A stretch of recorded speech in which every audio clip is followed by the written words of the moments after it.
Good morning students. आज मैं आपके लिए लेकर आया हूँ एक्सरसाइज 3.5 वज्र गुणन विधि, जिसे इंग्लिश में क्रॉस मल्टीप्लिकेशन मेथड बोलते हैं। और यह आपके चैप्टर 3 क्लास 10th से है। लास्ट एक्सरसाइज में मैंने आपको विलोपन विधि कराई थी, जिसे हम इंग्लिश में बोलते हैं एलिमिनेशन मेथड, और उससे पहले कराई थी मैंने आपको प्रतिस्थापन सब्स्टिट्यूशन मेथड कराया था। तो आज तीसरा मेथड है दो चर वाले रेखिक समीकरणों को सोल्व करने का तीसरा मेथड वज्र गुणन विधि, जिसको इंग्लिश में बोलते हैं क्रॉस मल्टीप्लिकेशन मेथड। चलिए एक्सरसाइज 3.5 पर क्वेश्चन नंबर फर्स्ट क्या कहता है, दिए गए निम्न रेखिक समीकरण युग्मों में से किसका एक अद्वितीय हल है, किसका कोई हल नहीं है और किसके अनेक हल है। पहले तो आपको चेक करना है। चेक करने की तरीके मैंने आपको बताया हुआ है, फिर दोहरा बताता हूँ आपको। दूसरी बात, जिसका एक अद्वितीय हल हो उसको वज्र गुणन विधि से ज्ञात करो। चलिए स्टार्ट करते हैं। पहले चेक करते हैं, चेक कैसे करते हैं। इस पहले समीकरण का नाम हम रखते हैं 1, दूसरे का नाम रखते हैं हमने 2। जो x का गुणांक होता है उसे बोलते हैं a1। समीकरण 1 के x का गुणांक a1 कितना भाई, प्लस का 1। समीकरण 1 के y का गुणांक होता है b1, इसे जो है -3। समीकरण 1 का जो अचर पद है, कांस्टेंट टर्म है, उसे बोलते हैं c1, वो है आपका -3। देखो भाई, पहले ये c1 यहां होता था, या तो आप दोनों के c जो लोगे आप वो बराबर से इधर होने चाहिए, या दोनों के c बराबर से इधर होने चाहिए, कोई फर्क नहीं पड़ता उससे। लेकिन ये ध्यान रखना है कि दोनों इधर हो या दोनों उधर हो। चलिए अब समीकरण नंबर 2 का लिया मैंने a, उसे बोलते हैं a2। समीकरण 2 के x का गुणांक कहलाता है a2, वो है आपका 3। इसी तरह b2 क्या है, y का गुणांक -9। c2 क्या है भाई, -2। हम क्या करते हैं, चेक a1 बटे a2 निकालें। पहले इनको क्या है, देखो इसका आ गया 1/3, कॉमा b1 बटे b2 क्या आ गया भाई, -3 बटे के -9, कैंसिल, ये आ गया 1/3। ठीक है। इस तरह अब निकालें c1 बटे c2 निकालें तो आ जाएगा -3 बटे के -2, ये कट गया, क्या हो गया 3/2। क्या रहा हमारा, a1 बटे a2 बराबर है b1 बटे b2 के, बराबर नहीं है c1 बटे c2 के। इस कंडीशन में क्या होता है भाई, दिए गए समीकरण निकायों का कोई हल नहीं है इस कंडीशन में। ठीक है। अगर आपका यही ये बराबर नहीं होता तो हम कहते समीकरण निकायों का एक अद्वितीय हल है। वैसे ये चीज मैंने आपको एक्सरसाइज 3.1 और 3.2 में करवा दी है मैंने आपको। और तीसरी कंडीशन होती है कि a1 बटे a2 बराबर हो b1 बटे b2 के और बराबर हो c1 बटे c2 के। उस कंडीशन में हम बोलते हैं समीकरण निकायों के अनेक हल हैं। चलिए तो बात करते हैं इस क्वेश्चन की। इन समीकरण निकायों का कोई हल नहीं है।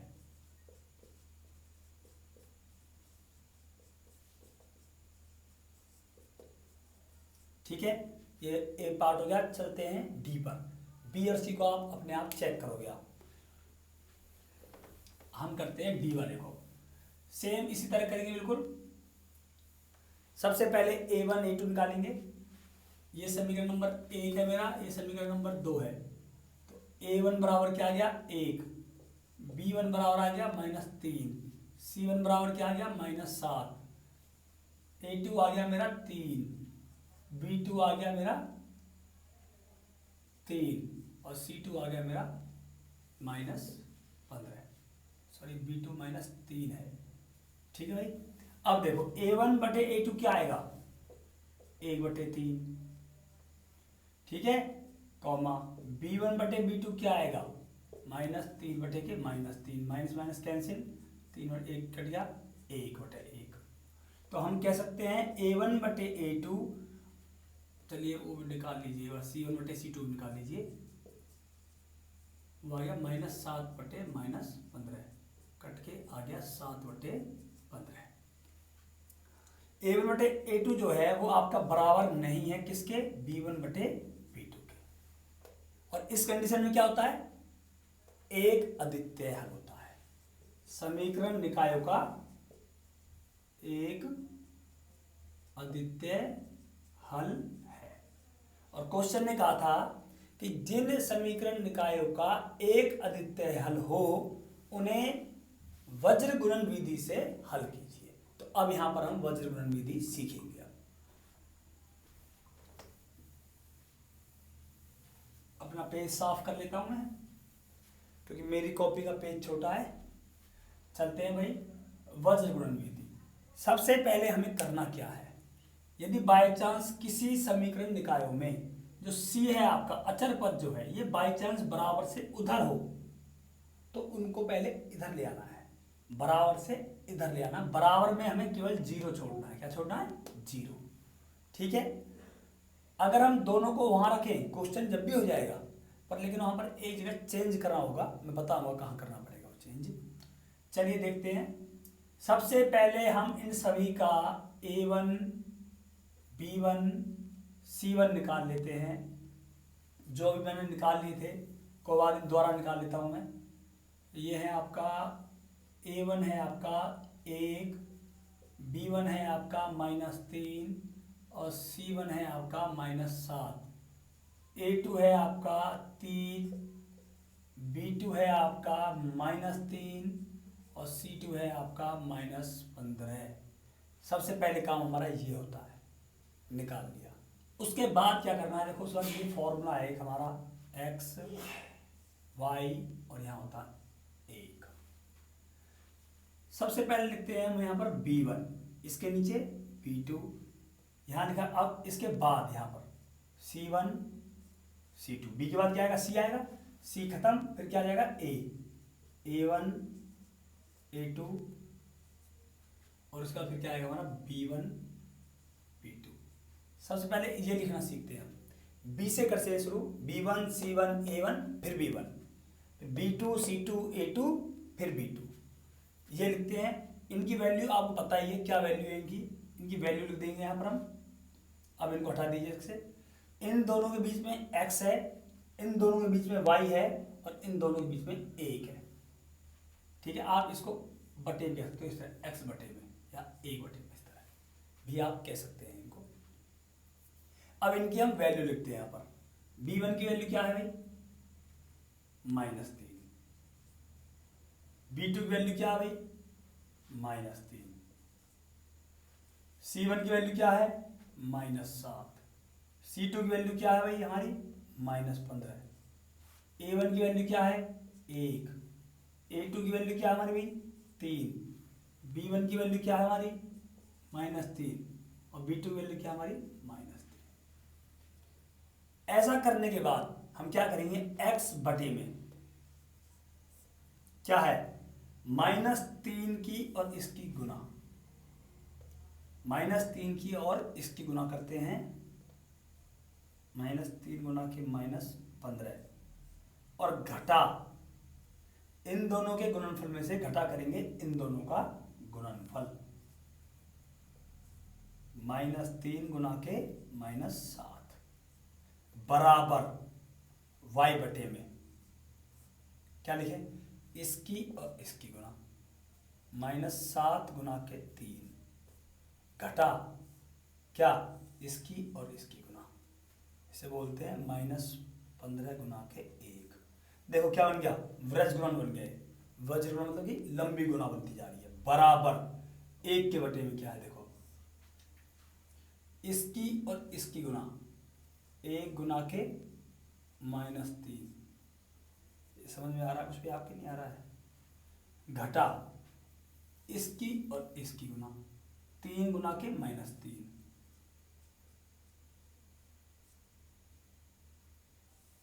ठीक है भाई, ये करना है इस तरह आपको। अच्छा, जो मैंने उस टाइम बात बताई थी कि इनको हम इधर भी रख सकते हैं।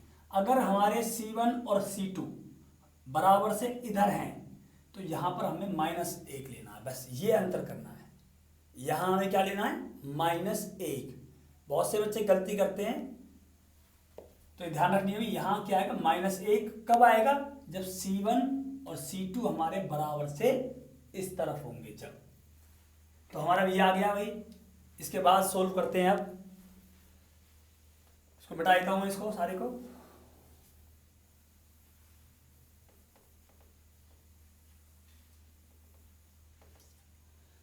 x बटे में था घटा घटा जमा 15 तिया 45, घटा घटा जमा 7 तिया 21, लेकिन बाहर क्या है? घटा।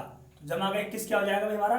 घटा का 21 बराबर y बटे में हो घटा जमा घटा 7 तिया 21, घटा जमा घटा 15 कम 15, तो ये आ गया घटा का 15, लेकिन बाहर क्या है? घटा।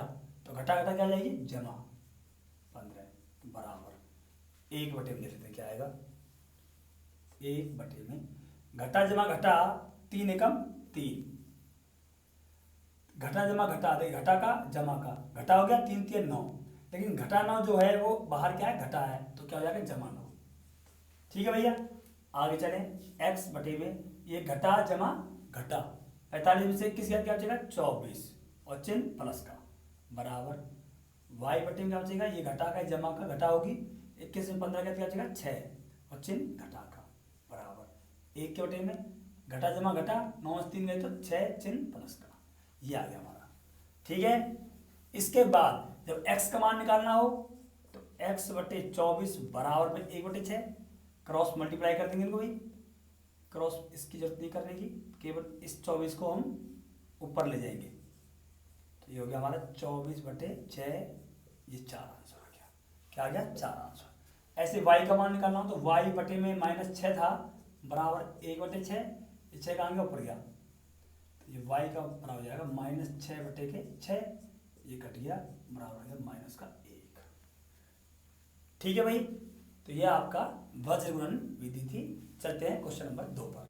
नेक्स्ट क्वेश्चन सेकंड हमारा, वो कहता है कि a और b के किन मानों के लिए निम्नलिखित समीकरणों युग्म जो है के अपरिमित रूप से अनेक हल है।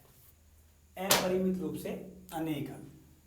अपरिमित रूप से अनेक हल किस कंडीशन में होते हैं? जब a1 बटे a2 बराबर हो b1 बटे b2 के बराबर हो c1 बटे c2 के। इस कंडीशन में हम कह सकते हैं कि अपरिमित रूप से अनेक हल होते हैं।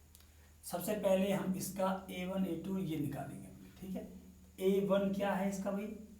2, ये समीकरण नंबर 1 है, समीकरण नंबर 2 है।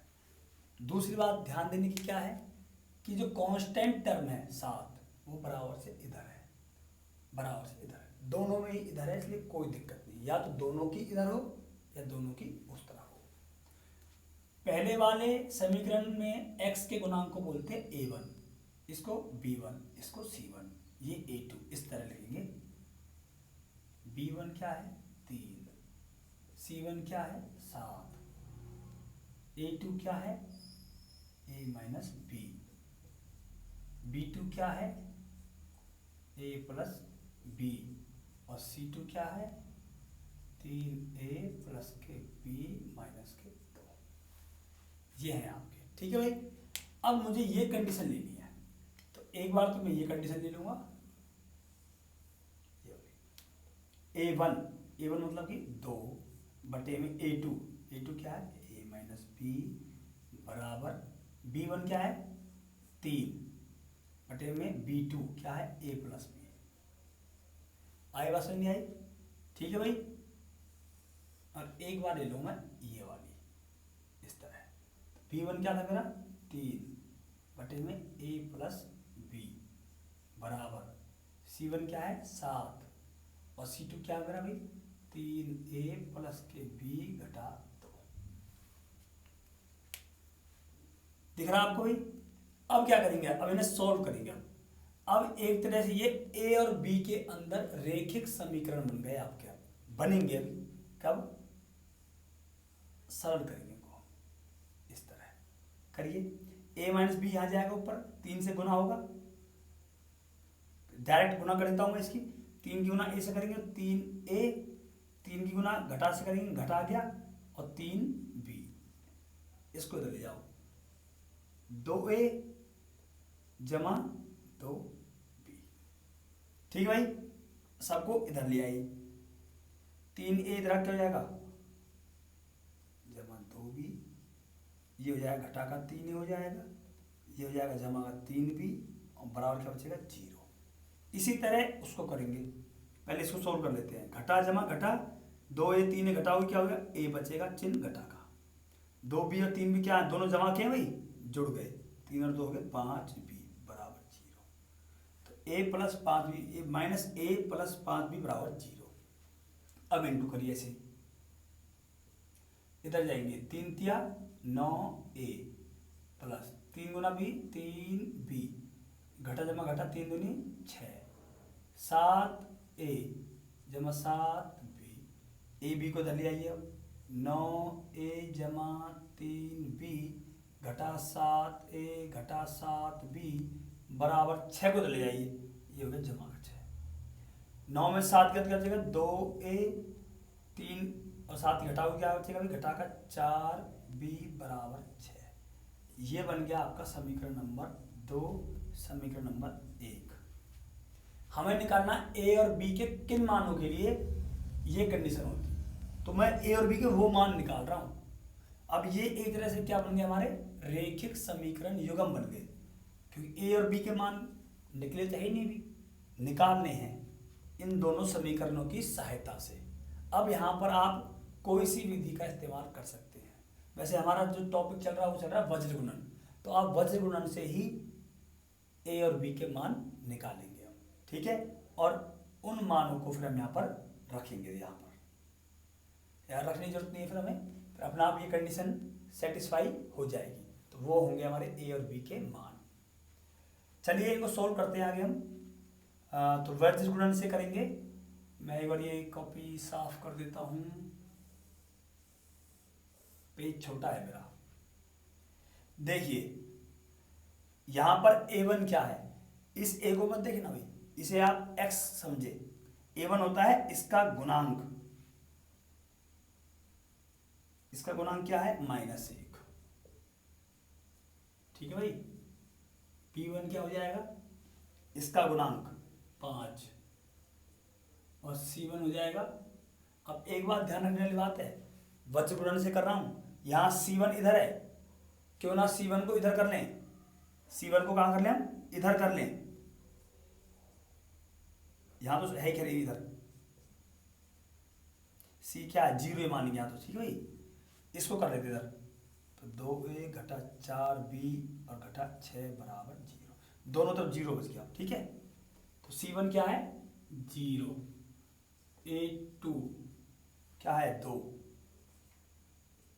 b2 क्या है -4, c2 क्या है -6।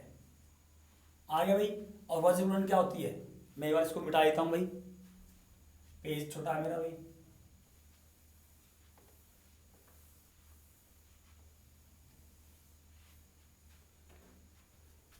ये होता है, अब यहाँ x नहीं लिखेंगे, यहाँ पर a b में सवाल था, तो a यहाँ था b1 b2 c1 c2, फिर था a1 a2 और था b1 b2, यहाँ a यहाँ b और यहाँ था 1, इस तरह था भाई। b1 की वैल्यू क्या है 5, b2 की -4, c1 की 0, c2 की -6, a1 की -1, a2 की 2, और b1 की क्या है 5, और b2 क्या है -4। चलिए हम क्या करते थे a बटे में, इसके और इसकी गुना, डायरेक्ट गुना कर दो भाई, घटा जमा घटा 5 6 30, फिर इसकी गुना, घटा जमा घटा और 4 गुना 0 0, और 0 जमा का घटा के बराबर है, लेकिन बाहर क्या है घटा, घटा 0 हो गया बराबर b बटे में, इसके और इसकी गुना 0, घटा घटा जमा ये घटा बाहर थी भैया, घटा घटा जमा और 6 एकम 6, लेकिन 6 जमा का है, बाहर क्या है घटा, तो ये हो जाएगा हमारा घटा 6 बराबर 1 में घटा घटा जमा और 4 एकम 4 घटा 5 दूनी 10 जमा का आ गया, घटा बाहर है तो घटा 10 हो गया। सॉल्व कर लेंगे इसको, a बटे में आ गया घटा का 30 बराबर b बराबर आ गया घटा का 6, ठीक है। एक और ती आ गया हमारा और बराबर आ गया 1 बटे में आ गया घटा जमा घटा घटा का 6। a का मान निकालना है तो कैसे करेंगे, a बटे में घटा 30 बराबर में लेंगे हम 1 बटे -6 को, ये 30 का जाएगा ऊपर, ठीक है भाई। इस तरह इसको ले लेंगे अब b बटे में घटा 6 बराबर में लिया 1 बटे के -6। तो अब यहाँ से हम a का मान निकाल लेंगे, ये -30 ऊपर जाएगा भाई, बटे में -6 था, माइनस से माइनस गया, 6 कम 6 6 पंजे 30, a का मान क्या आ गया 5। इसी तरह b का मान निकालेंगे यहाँ से हम, ये -6 ऊपर गया, -6 नीचे गया, b का मान आ गया हमारा 1। तो क्वेश्चन में क्या कहा था कि a और b के किन मानों के लिए, a और b के किन मानों के लिए निम्न रेखिक समीकरणों के युग्म के अपरिमित रूप से अनेक हल है। अब आप ये मान रख के देखना उस समीकरण में, तो उसके अपरिमित रूप से अनेक हल होगा, ठीक है। मैं एक बार रख के आपको बता देता हूँ, एक बार रख के चेक कर लीजिए आप। देखो ये था मेरा समीकरण 2x प्लस के 3y बराबर 7, दूसरा क्या था a minus b x a plus b y बराबर 3a प्लस b माइनस 2। देखो a और b का मान रखते हैं यहाँ पर, तो 5 minus 1 x plus 5 plus 1 y बराबर 3 गुणा की 5 जमा 1 घटा 2, तो ये 5 हो गया 4x आ गया भाई मैंने, तो प्लस 5 और 1 क्या आ गया 6y आ गया बराबर 5 थी 15 और 1 16 में 2 गए तो 14 आ जाएगा भाई। अब देखो a1 बटे a2 क्या आ गया मेरा, a1 बटे a2 आ गया 2 बटे 4 मतलब कि 1 बटे 2। b1 बटे b2 क्या आ जाएगा भाई 3 बटे के 6 मतलब 1 बटे 2, और c1 बटे c2 क्या आ जाएगा भाई 7 बटे के 14। तीनों बराबर हो गए नहीं होंगे भाई, a1 बटे a2 बराबर है b1 बटे b2 के बराबर है c1 बटे c2 के। तो हम कह सकते हैं कि अब समीकरण निकायों के अपरिमित रूप से अनेक हल है इन मानों के लिए, a और b के इन मानों के लिए, ठीक है भाई।